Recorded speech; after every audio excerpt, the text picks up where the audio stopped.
The closing bell has rung. Welcome to the Bulls, Bears, and the Bell Market Wrap. Let's break down the day. What a day. And what a finish to the week. I mean, Friday just delivered some extraordinary volatility, pushing us right up against a really critical weekly close. It did. And for anyone trading this, I think today leaves us with this fascinating mix of conflicting signals. We really have to do a deep analysis before Monday's open. That's the plan. So that's our mission today. We are going to unpack the market action that defines the disinflationary signal trade. That's what we're calling it. This massive, high beta, risk-on rotation that just erased those deep intraday losses. And salvaged the week. Exactly. So our goal here is to pull out the key strategic signals from today's price action, the volatility, the internals, so you have a crystal clear strategy for next week. And the overarching narrative here, it's still that single most powerful driver. Yeah. The relentless bad news is good news trade. Yeah. Still. I mean, the entire turnaround today was fundamentally driven by this renewed, intense speculation that the Federal Reserve is closer to a pivot. Or, at least a significant pause. Okay, so let's jump straight into the catalyst then, because it was that mixed economic data that hit mid-morning that really set this whole chaotic session in motion. Right. What was the bad news that the pros immediately saw it as good news? Well, the first wave of it came from the supply side. It was the S&P Global Flash U.S. Manufacturing PMI. It dropped to 51.9. And just as a reminder, 50 is that dividing line. Right? Exactly. 50 is the line in the sand between expansion and contraction. So at 51.9, we're seeing growth really stall out and hit a 4-month low. And you pair that with yesterday's weak retail sales numbers. Yes. That data confirmed a clear pause in consumer demand. And when you put those two together, you just have the perfect recipe for deceleration. So for active traders watching the tape, manufacturing slowing down and the consumer taking a breather, it's not a signal for disaster. It's actually a signal that the Fed's policy is finally starting to bite. That's it. Which means the timeline for future rate cuts just got pulled forward in their minds. It's pure hope driving the action, and it forces bond yields lower. And that lower yield environment, that just immediately fuels what we call the classic duration trade, doesn't it? Precisely. I mean, when the discount rate you use to value those high-growth companies drops, the present value of their future earnings just skyrockets.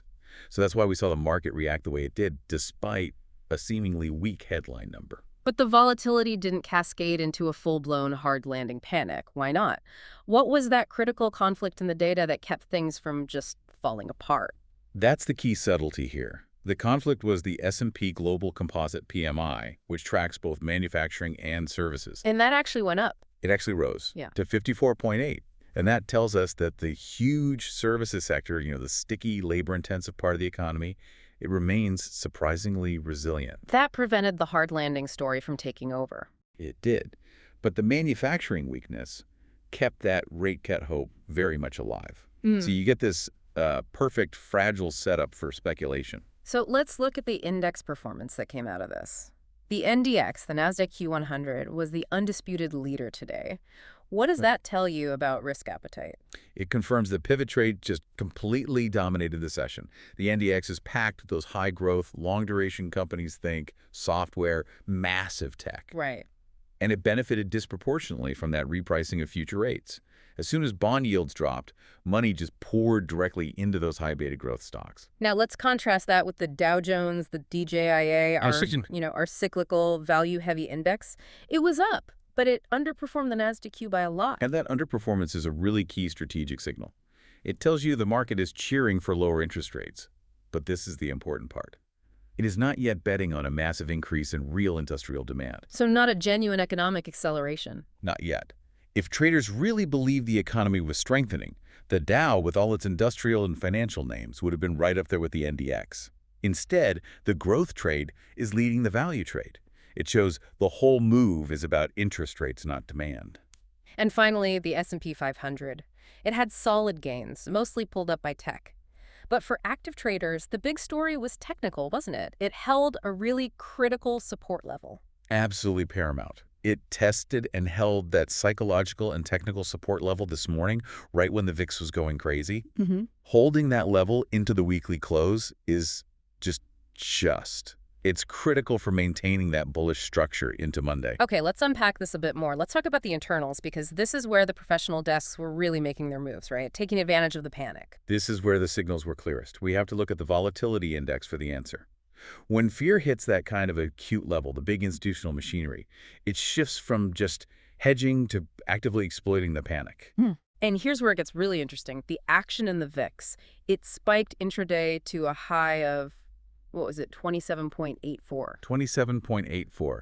And that felt like just absolute chaos in the first couple hours of trading. It really did. But the VIX didn't just come back down, it crashed. It closed way lower at 23.85. That's a drop of almost 10%. A stunning decline of about negative 9.73% for the day. That massive spike reversal. Yeah. The move from almost 28 all the way down below 24. That is, without question, the single clearest signal of the day. The professional money stepped in decisively. So what's the institutional read on a move like that? Was it just fear getting exhausted, or was there something structural going on? It was almost certainly a bit of both, but the sheer speed of it that suggests acute fear exhaustion was the main trigger. Big institutional money likely saw that intraday panic high as the perfect spot to deploy capital. Selling premium, buying the dip. Exactly. They're selling premium, buying the dip, and just anticipating things will calm down. I mean, when the VIX drops nearly 10% from its intraday high, it means hedges were unwound in a huge way. The vol sellers just overwhelmed the buyers into the close. It's like a technical flag saying the anxiety is over for now. For now. Yeah. Yes. It's a declaration. And we can confirm that initial panic by looking at some of the other trading metrics. We saw reports of the TRIN, the arms index, getting close to 2.0. And for anyone who doesn't watch it, a TRIN reading near 2.0 is a severe signal.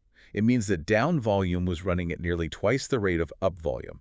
It's just indiscriminate wide-scale selling. The definition of an extreme oversold condition, everyone hitting the sell button at once. It is. But to get that reversal in that VIX crash, all that selling had to be absorbed systematically. Which takes serious coordinated buying power. Absolutely, especially into the closing auction.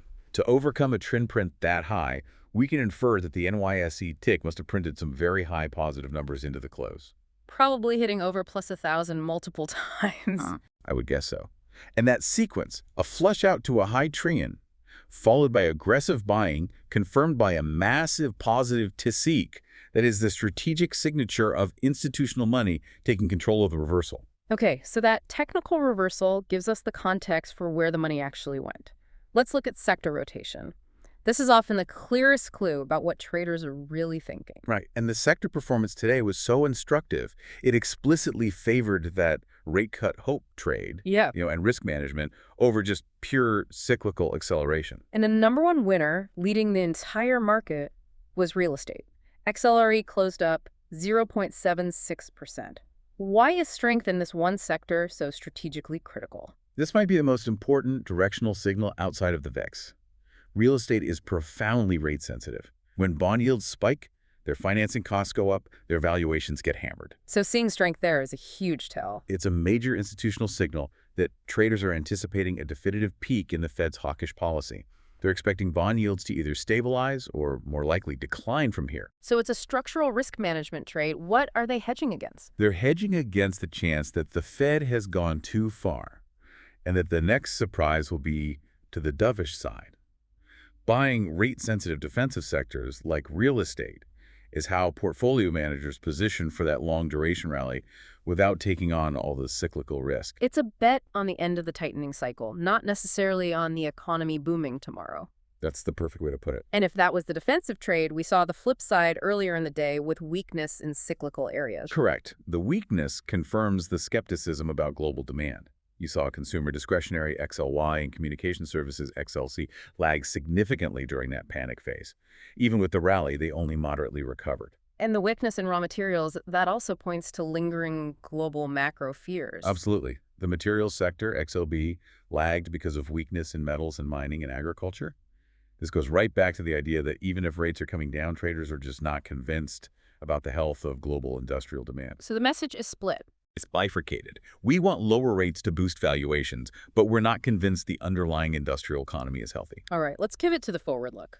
If the VIX reversal was the technical signal of fear being exhausted, what was the directional confirmation for next week? Oh, without a doubt, it was the action in small caps. The most critical takeaway was the surge in the Russell 2000. It was a massive outperformance. The RUT surged something like 2.5% to 3.0% on the day. A staggering number. And you have to remember, small caps are typically high beta, they're highly levered, they are extremely sensitive to changes in the economic outlook. So a move like that, dramatically outpacing the big indices, signals a real shift in sentiment. It's a decisive shift toward riskier, more domestically focused high beta names.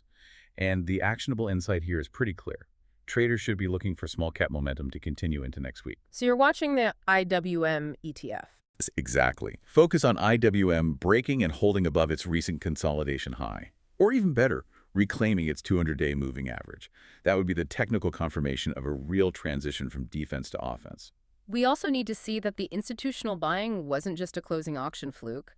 We need to see follow-through after hours. What were the key movers after the bell? We saw a pretty robust follow-through, actually. PAYC, Paycom Software, was up 2.92%. So that tells you the risk appetite for high-growth SaaS and tech is back. And there was a really interesting move in utilities, which are normally pretty sleepy. Yes, EIX, Edison International, moved up 2.77%. For a defensive utility, that is a highly unusual surge. It often points to good regulatory news or maybe significant short covering. And finally, reinforcing that consumer optimism. Ross Stores, Aresto, was up 2.27%. That signals the market is now positioning much more optimistically for the holiday shopping season, which was a big point of concern just yesterday. So despite this really bullish setup heading into Monday, we can't ignore the huge macro headwind that's just looming over everything. This is what makes risk management so important. And that headwind is the very real threat of a government funding standoff. It just introduces this massive policy fog right when the Fed needs clarity the most. The critical implication of that is the expected delay in the inflation data, right? We're talking CPI and PCE for October and November. And that is a colossal problem. The Federal Reserve now has to operate in an absolute data vacuum ahead of its critical December FOMC meeting. Policy expectations are just going to become highly speculative. So what does that do to volatility in the short term, especially for rate traders? Volatility in interest rate futures and the U.S. dollar is likely to spike. The market hates uncertainty, and without official U.S. data, everyone's going to be fixated on international releases, especially European CPI. And commentary from Fed officials. And especially commentary. Speeches from people like New York Fed President John Williams will become disproportionately influential on where the market goes day to day. Okay, let's synthesize this for everyone listening. The market gave us a technical exhaustion of fear, right? The VIX crashed, the Russell 2000 surged. That is the dominant price action signal for a bullish Monday. It is, but the immediate challenge is that data vacuum. It means the volatility structure is inherently fragile. We are flying blind into the December meeting, and every trader needs to keep their risk management tight. Which leaves us with that final provocative thought we mentioned at the start. Given that the Fed is now operating without its core inflation data, how does that surprisingly resilient services sector, the composite PMI rising to 54.8, how does that change the market's perception of the necessity versus just the timing of the pivot? That's the conflict, isn't it? Should you trust the PMI divergence, which suggests inflation risks are still there? Or do you just follow the powerful, rate-driven technical reversal we saw today? That's the strategic conflict. And that decision, trusting the fundamental data or the technical conviction of the institutions, that defines the risk for all of us heading into next week. That's a wrap. Thanks for listening. We'll see you at the open.